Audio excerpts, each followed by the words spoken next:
नमस्कार दोस्तों, स्वागत है आप सभी का प्रतिज्ञा क्लासेस के यूट्यूब चैनल पर। जैसा कि आप सभी को पता होगा, राजस्थान कोऑपरेटिव बैंक में एक बहुत ही अच्छी वैकेंसी आ रखी है। वैकेंसी में पद है 449, 449 पद पे ये वैकेंसी आ रखी है। अलग अलग पोस्ट के लिए ये वैकेंसी है। उन पोस्ट के बारे में हम देखेंगे कि उनका ऑफिशियल नोटिफिकेशन क्या है, उस पोस्ट के लिए क्या योग्यता चाहिए और क्या क्या सिलेबस है जो हम आगे पढ़ने वाले हैं। ठीक है, चलिए तो देखते हैं सारी पोस्ट जो अपने पास इस 449 पदों के लिए आ रखी है, उसके बारे में हम यहाँ डिस्कशन करेंगे और जानेंगे कि क्या क्या क्वालिफिकेशन उनके लिए आवश्यक है। ठीक है, चलिए ये ऑफिशियल नोटिफिकेशन हमारे पास आ रखा है। ऑफिशियल नोटिफिकेशन पढ़ लीजिए, क्या दे रखा है। ऑफिशियल नोटिफिकेशन है हमारे पास अपेक्स बैंक, जो राजस्थान कोऑपरेटिव बैंक है उसका एक और नाम है अपेक्स बैंक। उस अपेक्स बैंक में और उसके वेरियस जो डिस्ट्रिक्ट है, डिस्ट्रिक्ट बैंक से उनके लिए वैकेंसी है। डिस्ट्रिक्ट वाइज अलग अलग वैकेंसी भी है और एक अपेक्स बैंक के लिए अलग वैकेंसी भी है। टोटल जो वैकेंसी की पोस्ट है वो है 449, 499 पदों पर ये भर्ती होने वाली है। 449 पदों पर ये भर्ती होने वाली है। ठीक है, चलिए आगे देखते हैं। ये अलग से दे रखा है कि कौन सी वैकेंसी किस पद पर है, प्लस क्या क्या पोस्ट है, कौन कौन से डिस्ट्रिक्ट में पोस्ट अलॉट की गई है। तो ये पूरा नोटिफिकेशन हम यहाँ पे डिस्कस करने वाले हैं, ध्यान से देखिएगा। ठीक है, जो पहली पोस्ट हमारे पास है, वो पोस्ट कौन सी है? सीनियर मैनेजर की। वो पोस्ट हो रहने वाली है सीनियर मैनेजर की। जैसा कि आपको पता होगा, non TSP area plus TSP area दोनों के लिए अलग अलग पोस्ट है अपने पास, सीनियर मैनेजर की प्लस मैनेजर की। तो सीनियर मैनेजर की जो नॉन टीएसपी एरिया के लिए जो पोस्ट है, वो टोटल पोस्ट हमारे पास रहने वाली है 5 पोस्ट। ठीक है, टोटल 5 पोस्ट पे ये वैकेंसी है। बहुत ही अच्छा पद है ये अपने पास, सीनियर मैनेजर का बैंकिंग में पद है। तो इसके लिए कितनी पोस्ट है हमारे पास? 5 पोस्ट यहाँ पे आ रखी है। ठीक है, जो नेक्स्ट पोस्ट अपने पास है वो पोस्ट होगी मैनेजर की। मैनेजर की पोस्ट है बैंकिंग के अंदर। ये अलग अलग आपको डिस्ट्रिक्ट के हिसाब से भी दे रखी है, प्लस एक अपेक्स बैंक के लिए भी दे रखी है। तो जो टोटल पोस्ट हमारे पास ये रहने वाली है मैनेजर की, वो पोस्ट है 90। जो 90 पोस्ट है वो रहने वाली है हमारे पास मैनेजर पोस्ट के लिए। ठीक है, तो अलग अलग डिस्ट्रिक्ट वाइज है। डिस्ट्रिक्ट वाइज में कोऑपरेटिव बैंक्स आपको पता होगा, जैसे अलग अलग जिलों में होता है, वैसे ही अलग अलग जिलों के हिसाब से अलग अलग वैकेंसी दे रखी है। कैसे फॉर्म फिल करना है वो हम आगे डिस्कस करेंगे।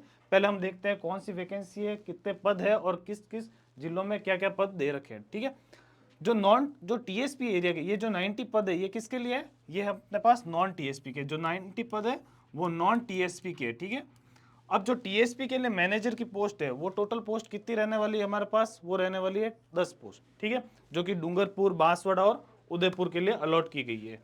चलिए नेक्स्ट देख रहे हैं। अगला पोस्ट जो हमारे पास रहेगी वो मैनेजर की है, जो 12 और शहरिया क्षेत्र इनके लिए अलग से है। वो एक पोस्ट मैनेजर की अलग से दे रखी है। फिर जो है पोस्ट कंप्यूटर प्रोग्रामर की, कंप्यूटर प्रोग्रामर की पोस्ट भी आ रखी है हमारे राजस्थान कोऑपरेटिव बैंक के अंदर। तो ये भी बहुत ही अच्छी पोस्ट रहने वाली है। और टोटल जो पोस्ट रहेगी वो कितनी रहेगी? 7 पोस्ट। टोटल पोस्ट कितनी है?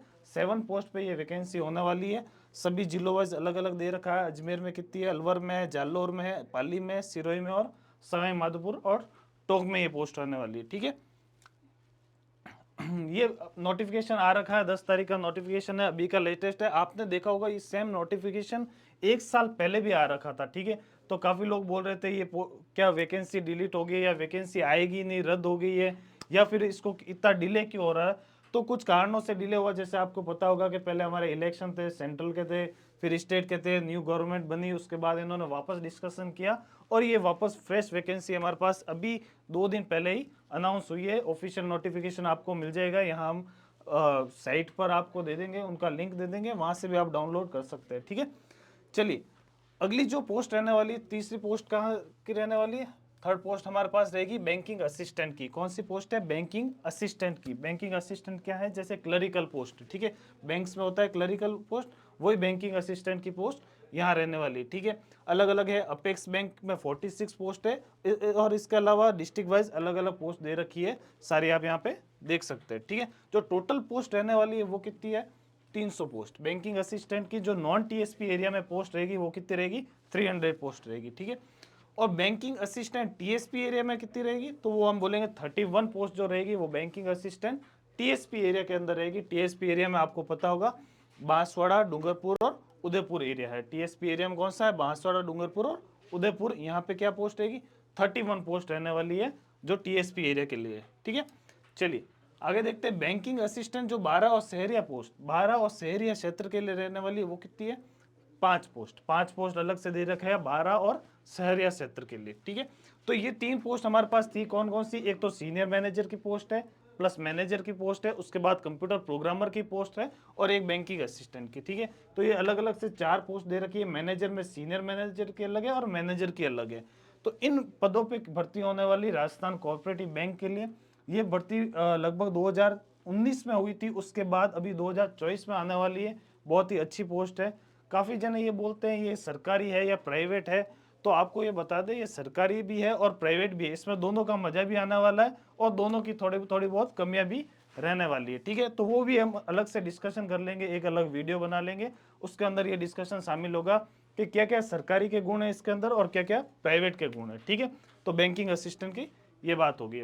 आगे बढ़ते हैं, जानते हैं कि क्या क्या इसमें फॉर्म भरने की डेट्स क्या है, क्या सिलेबस है, वो सब डिस्कस कर लेते हैं, ठीक है। तो जो पीरियड रहने वाला फॉर्म भरने का, जो पीरियड है फॉर्म भरने का कब से कब तक, तो 12 तारीख से लेकर 11 जनवरी 2025 तक आप क्या कर सकते हो, इनके फॉर्म फिल कर सकते हो। फॉर्म फिल कोई भी कर सकता है, ऑल इंडिया से फॉर्म इन्होंने इनवाइट किए हैं, तो पूरे इंडिया में कहीं से कोई भी फॉर्म फिल कर सकता है, कोई दिक्कत नहीं है यहाँ पे, ठीक है। तो 1 महीने का ये ड्यूरेशन रहने वाला फॉर्म फिल करने के लिए। फिर एग्जामिनेशन का बोला, तो एग्जामिनेशन क्या है, कब होगा, कैसे होगा, तो बोला एग्जामिनेशन हम आपको क्या बाद में बता देंगे कि कौन सी डेट्स को होगा। इन्होंने जो सिलेबस दे रखा है वो हमारे पास इंपॉर्टेंट चीज उठ के आती है कि सिलेबस क्या क्या रहने वाला है सारी पोस्ट के लिए। तो जो सीनियर मैनेजर सिलेबस क्या है, सीनियर मैनेजर और मैनेजर इनके पोस्ट पे सिलेबस क्या रहेगा, तो इंग्लिश रहेगा, क्वांट रहेगा, रीजनिंग रहेगा और जनरल नॉलेज। ये तो नॉर्मल आता है, आपको पता होगा। एग्जाम कौन करा रहा है, आईबीपीएस। एग्जाम कौन करा रहा है, आईबीपीएस। आईबीपीएस के सारे जो बैंकिंग के एग्जाम कौन कर रहा था, आईबीपीएस। वही पैटर्न रहने वाला है यहाँ भी, इंग्लिश, क्वांट और रीजनिंग और हमारे पास जनरल नॉलेज ऑफ राजस्थान। यहाँ पे देखिए जनरल नॉलेज ऑफ राजस्थान है, ओनली राजस्थान का जनरल नॉलेज ही पढ़ने वाले हैं, ठीक है। और जो अलग से सिलेबस रहने वाला वो क्या है, तो वो कंप्यूटर का नॉलेज रहेगा, अकाउंटेंसी रहेगा, और एक जो ये मेन पार्ट रहेगा अपने पास कॉर्पोरेटिव लॉ का, कॉर्पोरेटिव एक्ट 2001 और रूल नंबर 2003। तो ये वाला जो पोर्शन है, ये पोर्शन काफ़ी ज़्यादा इंपॉर्टेंट रहने वाला है। जो बैंकिंग की प्रिपरेशन कर रहे हैं उनके लिए ये पोर्शन रेडी है, ये पोर्शन उनको अलग से रेडी करना है, ठीक है। जिसमें कि ये पोर्शन आपने मैनेजर के लिए काफ़ी इंपॉर्टेंट है, क्योंकि आप देख रहे होंगे 35 नंबर का ये पोर्शन है, 35 क्वेश्चन आएंगे, टोटल 200 नंबर का पेपर होगा और 200 क्वेश्चन यहाँ पे आने वाला है, ठीक है। और पेपर का ड्यूरेशन क्या रहेगा, 2 घंटे का ड्यूरेशन पेपर का रहने वाला है। तो ये रह गया मैनेजर के लिए।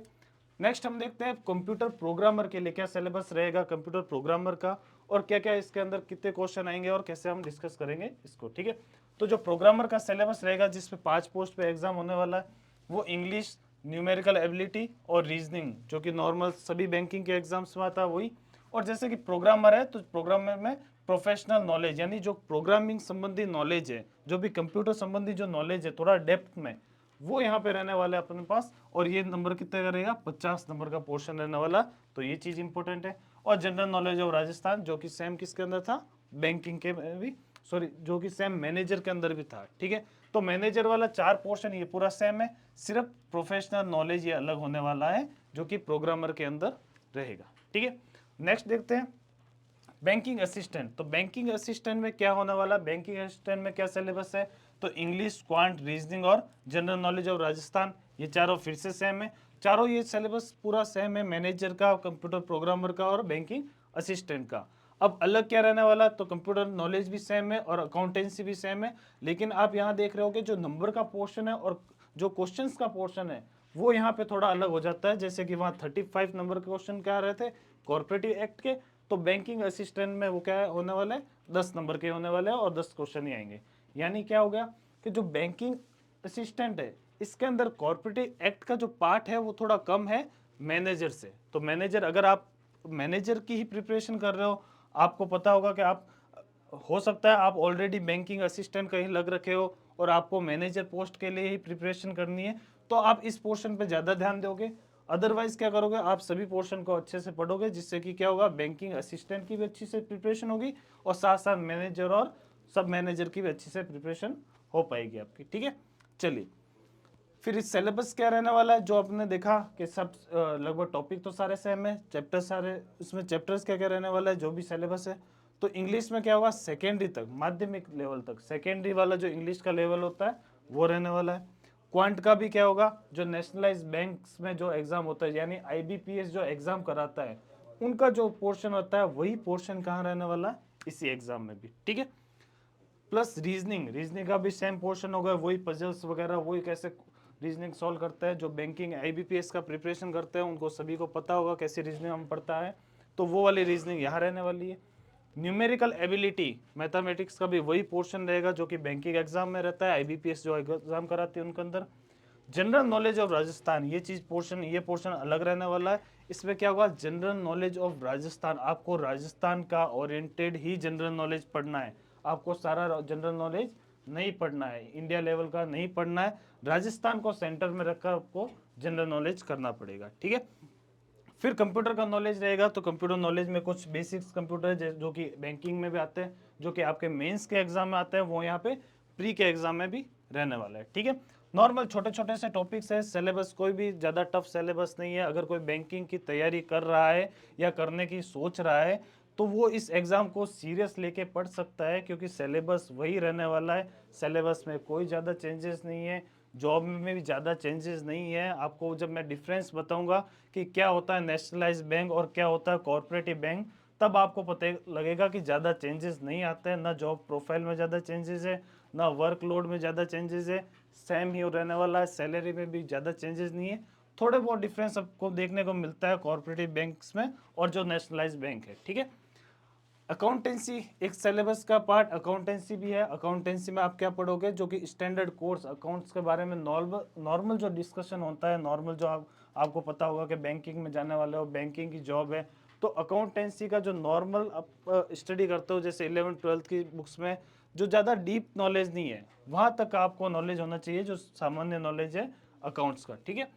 उसके बाद जो इम्पोर्टेंट पोर्शन ये निकल के आता है, आपने देखा होगा, अगर आपके कोई जान पहचान के या फिर आपके रिश्तेदार अगर इस एग्ज़ाम को दे रखे हैं, या मेरा पर्सनल एक्सपीरियंस में बताऊं तो इस एग्ज़ाम्स को फाइट करने के लिए या इस एग्ज़ाम में सिलेक्शन लेने के लिए, खासकर बैंकिंग असिस्टेंट में सिलेक्शन लेने के लिए, ये पोर्शन काफ़ी ज़्यादा इंपॉर्टेंट रहने वाला है। इस ये पोर्शन बैंकिंग असिस्टेंट में दिखता छोटा सा है, लेकिन जब इस पोर्शन को आप पूरा स्किप कर दोगे तो सिलेक्शन नहीं होने वाला, क्योंकि ईजी क्वेश्चन आते हैं, ठीक है, ज़्यादा टफ क्वेश्चन नहीं आते, इजी क्वेश्चन बनते हैं यहाँ से, लेकिन ये इंपॉर्टेंट चैप्टर निकल के आता है बैंकिंग असिस्टेंट। और मैनेजर के लिए तो खासकर ज़्यादा इंपॉर्टेंट है, क्योंकि 35 नंबर का पोर्शन रहता है मैनेजर के अंदर, 35 नंबर का पोर्शन, ठीक है। चलिए, तो राजस्थान कॉर्पोरेटिव सोसाइटी एक्ट और रूल नंबर, ये सारे कॉर्पोरेटिव एक्ट क्या होता है, कैसे Rajasthan society corporative society built हुई, या उसका फाउंडेशन क्या है, कैसे कॉर्पोरेटिव एक्ट वर्क करती है, या फिर क्या क्या उसके रूल्स है, प्रॉफिट प्लानिंग क्या होती है, डीएपी वगैरह क्या होती है, वो सारा हम डिस्कशन करेंगे इस चैप्टर के अंदर, ठीक है। चलिए आगे बढ़ते हैं। आगे हम देखते हैं तो हमें पता चलेगा कि इसमें पे वगैरह आप ज़्यादा रुचि रखते हैं कि भाई सैलरी क्या होगी, क्या सैलरी नेशनलाइज बैंक जीती होगी या फिर सेंट्रल में जो सैलरी होती है वैसी होगी, तो इन्होंने अपना अलग से पे स्केल बना रखा है, वो हम आप डिस्कस करने वाले हैं, ठीक है।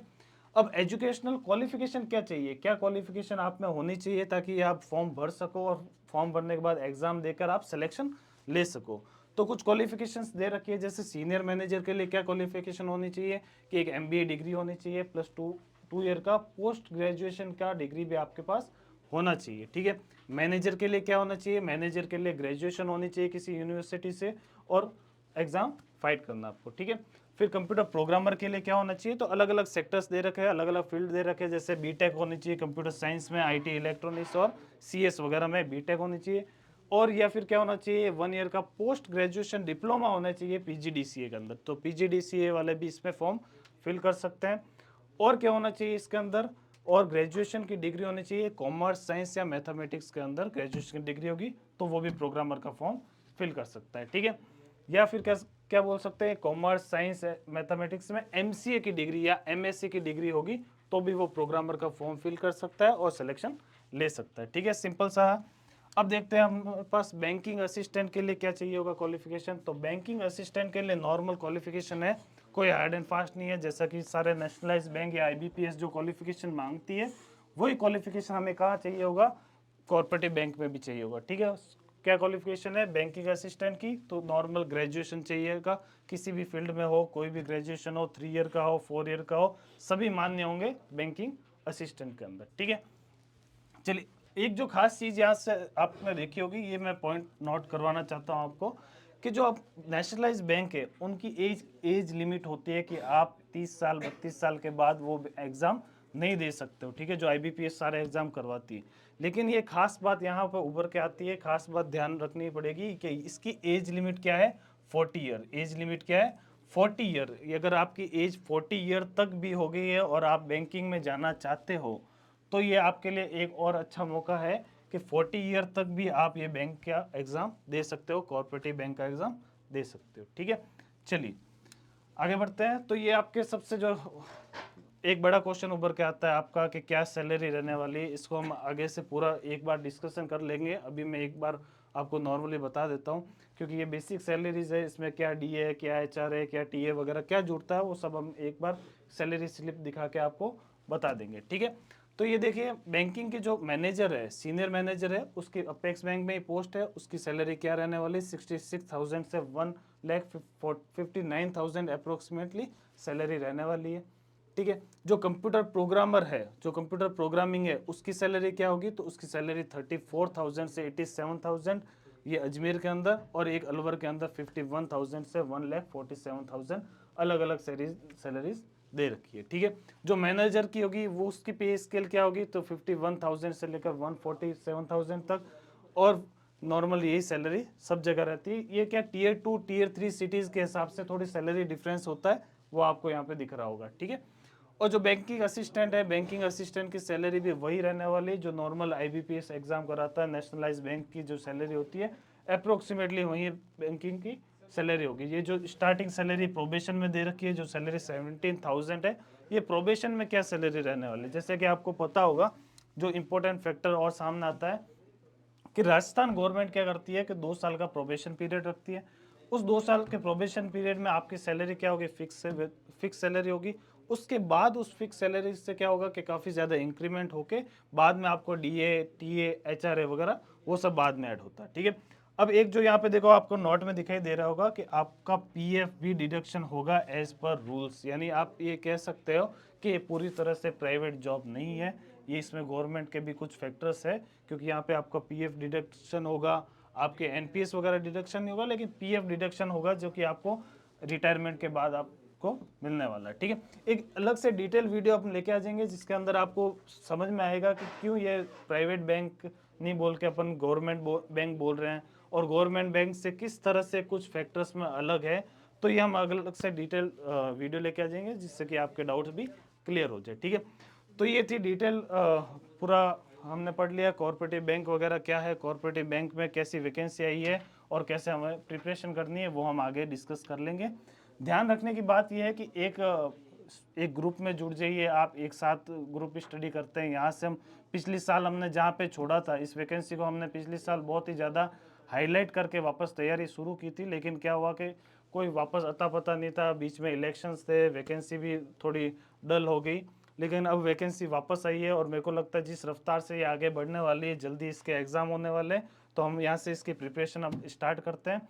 एक व्हाट्सएप ग्रुप का लिंक आपको डिस्क्रिप्शन में मिल जाएगा, उस लिंक से जुड़ जाइए, ताकि कोई लेटेस्ट अपडेट आते हैं या फिर कोई वीडियोज़ आते हैं तो उससे आप जुड़ जाइएगा, ताकि हम वहाँ पर शेयर कर सकें। ठीक है, धन्यवाद आज के लिए।